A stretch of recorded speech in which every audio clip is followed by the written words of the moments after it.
pour l'instant, j'aimerais passer la parole à Jacques-Louis de Beaulieu, qui est ancien directeur de l'Institut méditerranéen d'écologie et de paléoécologie. Et vous êtes un peu, après l'homme des glaces, vous êtes l'homme des lacs et des pollens. Vous avez travaillé sur ce que vous appelez, ça s'appelle comme ça, ils l'appellent comme ça, c'est scientifique, les archives continentales. C'est beau, il y a des archives qui ne sont pas seulement sous forme de papier, mais donc elles sont sous forme, je ne sais pas, de tourbes, des choses que vous allez chercher dans les lacs, dans les cratères. Vous m'avez dit que vous vouliez en particulier parler, alors là j'ignorais totalement qu'on était allé fouiller dans les cratères du Velay, qui nous permettent de remonter là aussi jusqu'à 400 000 ans, avec des alternances. C'est incroyable la précision de forêts et de paysages totalement déboisés. Voilà ce qu'on voit quand on va fouiller dans des cratères. C'est ce qu'a fait monsieur Jacques-Louis de Beaulieu, qui m'a confié tout à l'heure que dans sa prime jeunesse, il aurait aimé être forestier, et puis par des méandres un peu étranges, s'est retrouvé à scruter les pollens. Maintenant, il sait nous donner des précisions sur ces âges aussi très récents. Enfin, récents. Vous avez vu comment il parle. Hein. Des fois, il vous dit c'est relativement proche, quelques millions d'années. Alors là, c'est du vraiment très proche, 10 000 ans ou 5 000 ans. Donc, vous êtes l'homme qui est capable de nous dire, de nous préciser les changements, les liens, pardon, entre les changements de l'atmosphère et les changements de la végétation et des paysages. Et évidemment, ça nous parle énormément. Ce matin, je vous disais que j'avais vu dans le Figaro qu'il y avait un colibri fossile qui avait été trouvé dans le Luberon. Et l'article disait en une phrase lapidaire, ah oui, bah, c'était un climat tropical. Alors bon, voilà, représentez-vous le Luberon avec des lianes, avec des colibris, ça fait drôle. Jacques-Louis de Beaulieu connaît ça très bien. Pas vraiment les colibris. Quant au méandre étrange, c'est que je me suis fait virer de prépa d'agro et me suis retrouvé dans un contexte universitaire. Et donc, je vais vous porter le témoignage de la façon dont les gens qui travaillent sur le continent, à partir des archives biologiques, essaient de reconstituer les climats passés. Donc, nous sommes assez près de l'humanité puisque nous approchons le monde végétal qui l'entoure. Je vais vous parler un peu des 400 derniers milliers d'années dans les fameux cratères du Velay, et puis on fera un zoom sur l'actuel interglaciaire qui est quand même le plus important pour nous puisque c'est celui où l'humanité a explosé. Et je vais commencer par vous expliquer comment travaillent les gens comme moi qui étudient les pollens. C'est une belle aventure de reconstituer les paysages à partir de ces tout petits objets. Alors, vous voyez ce petit schéma qui montre la méthode. Les grains de pollen qui volent dans l'atmosphère tombent au fond d'un lac, où ils s'accumulent avec les vases lacustres. On fait des carottes qui apparaissent ici, et on en extrait dans différentes couches des assemblages de pollen qu'on arrive à compter, à reconnaître et à compter, et il faut bien connaître la dispersion et la production par les végétaux des pollens pour arriver à en tirer une image fiable de la végétation. C'est ce qu'on essaie de faire.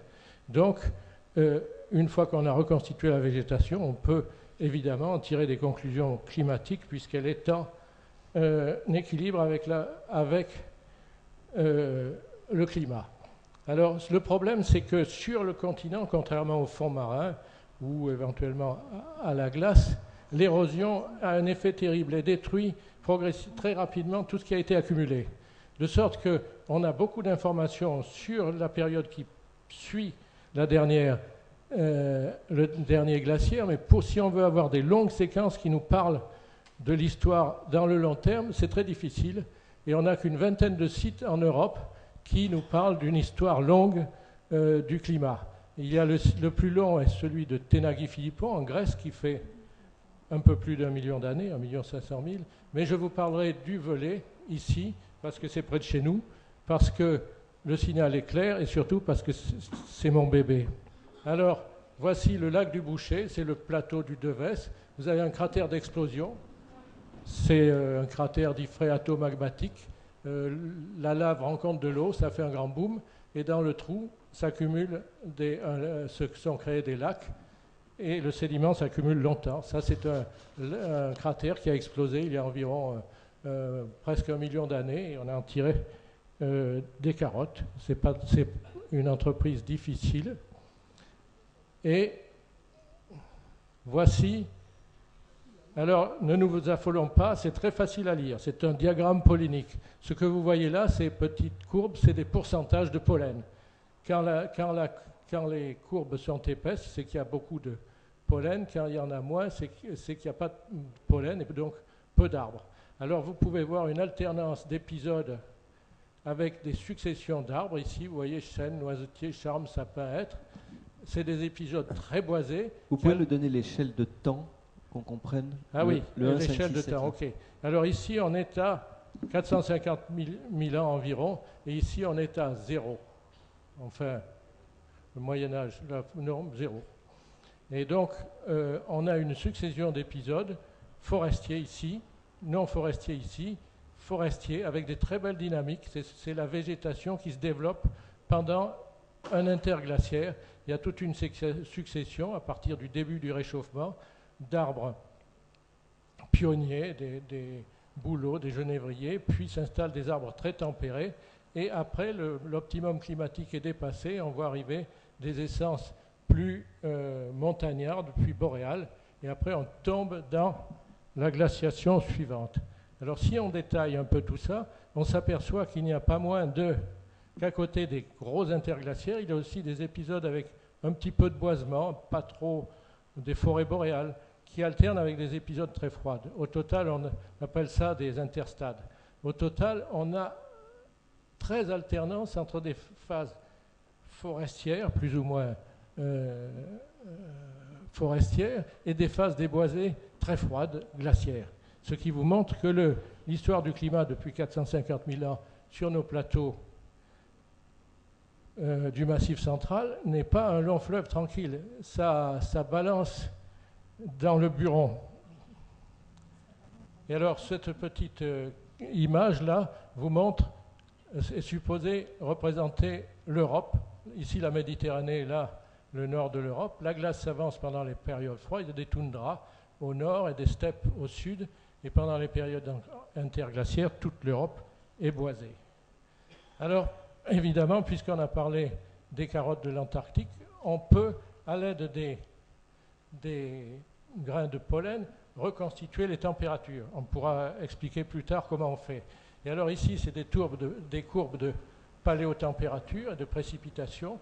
Et vous voyez que si on met en parallèle ces courbes de paléotempérature, qui collent assez bien aussi, ça c'est les hautes températures et là les basses températures, ici nous sommes à 450 000, ici à 0, vous voyez que ces courbes correspondent très bien avec celles de Vostok. Ce qui veut dire que les grands de variations climatiques sont interhémisphériques, qu'il y a une redistribution, peut-être que Gilles en parlera, de la chaleur par un système complexe qui fait que les grands événements climatiques sont vécus de la même façon et à peu près en même temps au nord et dans l'hémisphère sud et dans l'hémisphère nord. Alors maintenant, les derniers 15 000 ans qui correspondent à l'interglaciaire dans lequel nous vivons actuellement. Alors, il y a pour cela, comme je l'ai dit, beaucoup plus de sites et des études très détaillées et multidisciplinaires ont révélé que pendant ces derniers 15 000 ans, il y a une variabilité climatique qui n'est pas de même ampleur, de même amplitude que celle qu'on a vue dans le cadre des grands cycles, qui indiscutablement sont corrélés avec le fameux forçage astronomique et la théorie astronomique des climats, mais qui dépendent d'autres paramètres. Et deuxième point, vous allez voir l'impact de l'homme pendant le néolithique sur nos végétations. Alors ça, c'est un exemple de travaux conduits par Michel Magny dans le Jura, qui a étudié les variations des niveaux de lac dans le Jura. Les variations de niveau de lac, c'est supposé être quelque chose d'être assez indépendant des perturbations par l'homme. Donc on peut considérer que ça traduit des oscillations climatiques, et on voit qu'il y a de multiples oscillations climatiques. Depuis ici, le plus ancien, c'est 10 000 ans avant le présent, est en haut, et l'actuel est ici. Ici, c'est des phases de transgression, et ici, des phases de régression des lacs. Il a pu démontrer que les transgressions de lacs correspondent à des petits rafraîchissements qui sont associés et qui, apparemment, dépendent de l'intensité de la chaleur émise par le Soleil, du flux de chaleur émise par le Soleil qui est variable. Et il existe une bonne corrélation entre ces courbes et celle des avancées des glaciers dans les Alpes. Ça, c'est des signaux qui montrent une variabilité climatique plus détaillée et plus complexe pour l'actuel interglaciaire. Étant donné que notre discipline, l'analyse polynique, regroupe des centaines d'experts à travers l'Europe, on a réussi à se rassembler. Des experts se sont retrouvés pour essayer de constituer une base de données qui mette et harmonise toutes les données polyniques couvrant les derniers millénaires à travers l'Europe, le post-glaciaire. Et à l'aide de cette base de données, on peut aller au-delà de la description de ce qui se passe dans les Alpes ou dans le Massif central ou en Provence, et essayer de faire des synthèses à l'échelle continentale. Au suivant. Alors, voici ce qu'on peut tirer de ce type d'outils. Par exemple, on peut décrire la recolonisation par les arbres de l'espace européen après une glaciation qui a fait disparaître toutes les forêts des hautes latitudes. Alors, ce que vous voyez là, c'est des courbes isolignes, c'est des isolignes avec des âges, 12 000, 10 000, 10 000, 8 000, etc. Et ça montre, et ces courbes indiquent à partir de quel moment une des populations de chênes, c'est en l'occurrence, sont arrivées à une certaine latitude. On voit que les arbres laissés tempérés dans les chênes étaient réfugiés dans les péninsules méridionales et qu'ils ont très vite gagné l'Europe du Nord après le réchauffement très, très rapide du début de l'actuel interglaciaire pour arriver vers 6000, un peu au-delà de leur position actuelle en Scandinavie. Un autre type de travaux qu'on peut faire avec cet outil, c'est reconstituer la végétation par tranche de temps. Ici, c'est une reconstruction faite par Guyot et Joussaume de l'état de la végétation, les grands biomes, en Europe, lors de l'optimum climatique il y a 6000 ans. Et ceci, c'est une carte de la végétation potentielle en Europe aujourd'hui. Vous voyez qu'il y a 6000 ans, les forêts décidues les plus tempérées occupaient beaucoup plus d'espace au nord et particulièrement en Europe centrale. Donc avec ces outils, on arrive à spatialiser l'information sur la végétation et bien entendu sur le climat passé. Voilà. Alors, ce genre de travaux, bien sûr, ne peut pas être monodisciplinaire. Moi, je vous ai parlé de mon petit instrument d'artisan dans la palynologie, mais pour arriver à des reconstructions climatiques du passé bien précises, il est absolument nécessaire de s'associer avec des gens qui utilisent d'autres organismes dans les mêmes archives, comme des mollusques, des restes d'insectes, des diatomées, des charbons, etc. Et des cernes d'arbres, par exemple. Avant de conclure, il me semble qu'il me manque j'ai raté une diapo, mais je peux vous l'exprimer. À partir du néolithique, pendant cet interglaciaire que nous connaissons, l'homme détruit les forêts. Et je ne sais pas pourquoi, elle a disparu. Il y a une image qui voulait vous montrer, pour le cas du Massif central, dans le lac du Boucher, qu'à partir du néolithique, la forêt de hêtres, qui était bien installée, s'est effondrée. Et quand on regarde les courbes polyniques à ce moment-là, ça simule tout à fait la fin d'un interglaciaire. On a l'impression d'entrer dans un glaciaire, c'est totalement artificiel. C'est l'homme qui a fait ça. Il a brûlé les forêts. Et cette action n'a pas été négligeable, même dans l'atmosphère, puisque les courbes de CO2 dans l'atmosphère augmentent légèrement à partir du néolithique. Ça n'a rien à voir avec l'augmentation liée à l'ère industrielle, mais déjà les hommes préhistoriques et les proto-historiques et les gens du Moyen-Âge ont brûlé tellement de forêts pour cultiver, qu'ils ont réussi à changer le contenu en CO2 de l'atmosphère, modérément, mais quand même. Alors, en tant que palynologue, nous avons, depuis l'origine des travaux visant à modéliser le climat, participé à des programmes européens et apporté notre modeste contribution, nos petites données qui rentrent dans des modèles beaucoup plus compliqués dont va sans doute vous parler Gilles Ramstein.